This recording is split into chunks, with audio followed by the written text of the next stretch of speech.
Hello.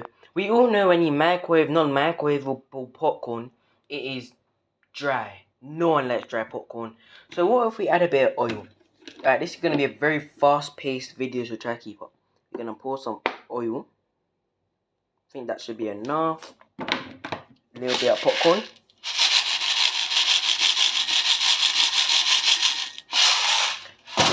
Should we do 1 or 2 minutes? Wait. Alright, I'm back. I was looking for this because I want popcorn to go everywhere. I'll do 1 minute and then we'll come back. One of them popped, so I'll try.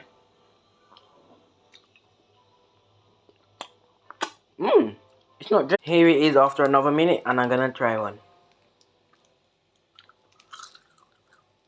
It's a bit more squishy.